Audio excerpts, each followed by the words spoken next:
Welcome aboard, it's Captain G. This is the Newblood Turn 3, July 1937 recap. There were no special events that turn.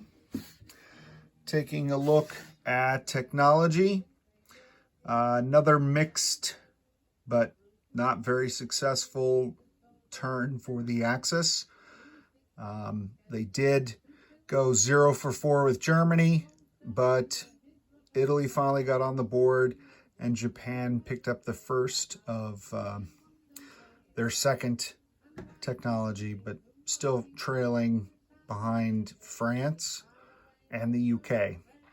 As an adjustment, those who watched the UK video, the Brits went for anti-submarine warfare for a third time, but they're already at stage 2, and you cannot go to stage 3 until July of 1939.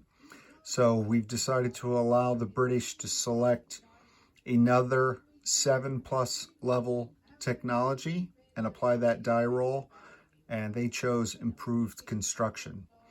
So by far, there's more British technology on the board than any other nation. For income, and we'll show the board here shortly, but the Axis powers did finally trigger an event which caused some income increases. So Germany went up 2 from their starting 20 to 22, and that triggered an income increase from the British 11 to 12, and the French from 6 to 7. And then we had already discussed on turn 2 the Soviet increase from 4 to 6, and in the next turn they'll get another D6. So they have an opportunity to catch up with the British. We'll see what happens. No changes on the strategic objectives this early in the game yet.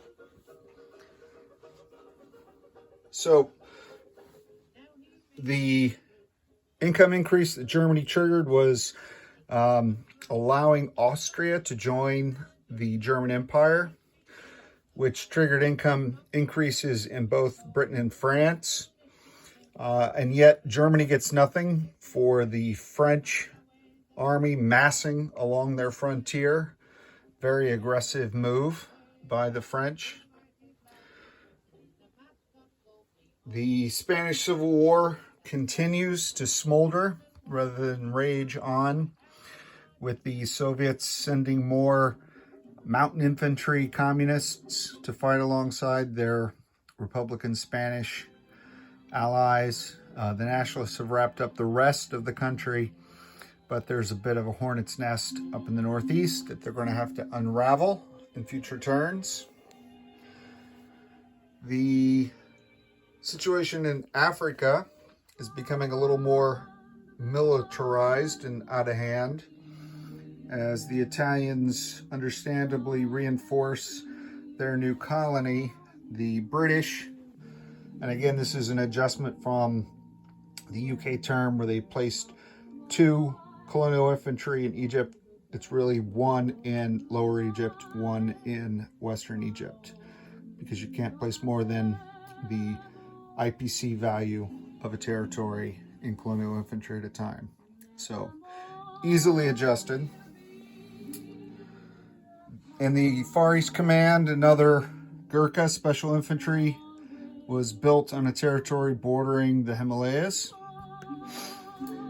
Japan has done some naval maneuvers.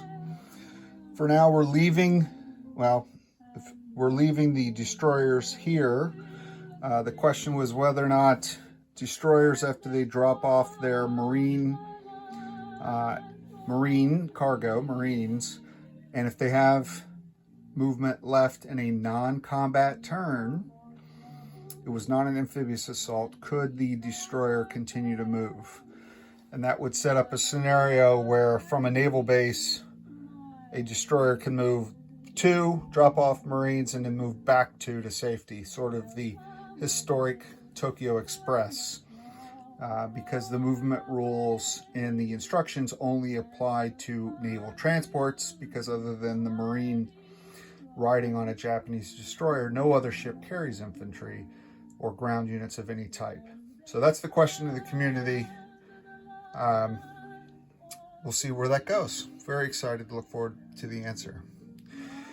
The British Navy, intimidated by the Kyoto and the Japanese task force that was peacefully exercising in international waters, have now evacuated Hong Kong. I think it was a surge to get all the civilians out of there safely because of the bandits and other bands running around China causing disorder and chaos. And they fled to the Indian Ocean, where this task force is keeping an eye now on the Italian forces there. And that's pretty much it.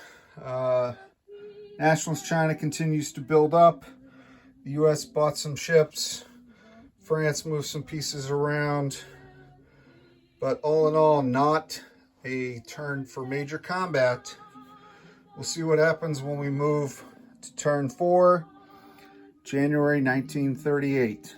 This is Captain G, Mark the Shark, and Lancer Bolt saying over and out.